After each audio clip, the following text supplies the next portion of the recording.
Toulouse vient en principauté pour s'imposer. Une victoire lui permettrait de monter sur le podium de la Ligue 1.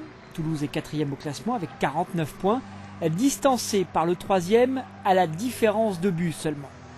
Monaco est aussi à la recherche de la victoire. 13e avec 30 points, la zone de relégation n'est qu'à 4 points. Il s'agit de s'en écarter réellement. Toulouse est dans une très forte dynamique, série en cours de 15 matchs sans défaite. Une équipe qui reste sur une victoire 3-0 contre Bordeaux, s'il vous plaît. Toulouse s'appuie aussi sur une autre série positive, 2 victoires au Stade Louis II pour les 2 dernières confrontations en championnat contre Monaco. Monaco reste sur 3 matchs sans défaite, mais n'a plus gagné en championnat depuis le 31 janvier. Monaco qui doit se passer de Meriem et Licata, mais qui enregistre le retour de l'Argentin Alonso en milieu offensif droit, qui sera le pendant de Molo à gauche pour soutenir les 2 attaquants du soir, Park et Nimani. Gosso et Leko sont à la récupération. Lolo, Simic, Nkoulou et Modesto composent le quatuor de défenseurs devant Stéphane Ruffier dans les buts. En face, côté toulousain, on ne trouve qu'un seul attaquant. C'est un peu l'arme fatale en ce moment, Gignac, le meilleur buteur de la Ligue 1. Gignac avec 16 buts inscrits depuis le début de la compétition. Une rencontre débutée sur un rythme élevé mais sans occasion et un premier coup dur rapidement dès la 6e minute pour les Monégasques. La blessure d'Alonso évacuée du terrain est remplacée par Gakpé après cette semelle de Mbangué. Il faut attendre la 21e minute pour voir la première frappe cadrée. Elle est toulousaine et Ruffier à la parade. C'est la concrétisation de la domination de Toulouse. La pression s'accentue. Corner pour les Violets, frappé par Didot et Gignac qui ouvre le score. L'attaquant toulousain, auteur de son 17e but de la saison à la 26e minute. Pour l'ouverture de la marque dans cette rencontre, un méchant pointu pour marquer. C'est très efficace. C'est surtout un vrai but d'attaquant plein d'opportunisme pour donner l'avantage aux Toulousains. 3 minutes plus tard, les visiteurs pas loin de doubler la mise avec la frappe de Braten qui trouve la transversale. Toulouse qui fait souffrir la défense de l'AS Monaco Football Club.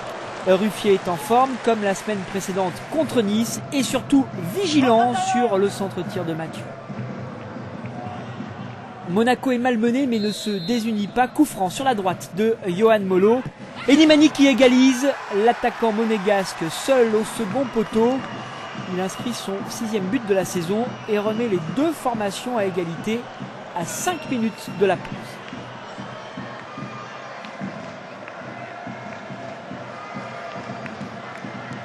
Après la reprise, la première occasion de but est pour les Monégasques avec ce plat du pied de Frédéric Nimani et le ballon qui passe de peu à côté des buts toulousains.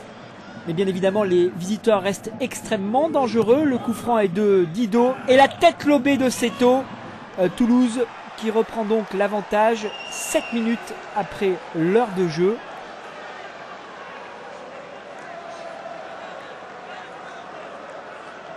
Mais un but qui va paradoxalement relancer en quelque sorte les Monégasques, les joueurs de Ricardo qui mettent la pression et qui vont trouver cette superbe récompense.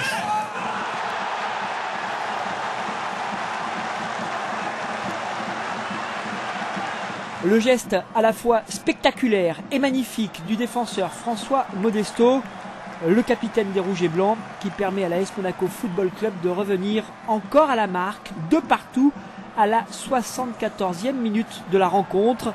Il reste un quart d'heure de jeu, plus le temps additionnel. Ça promet une fin de match passionnante.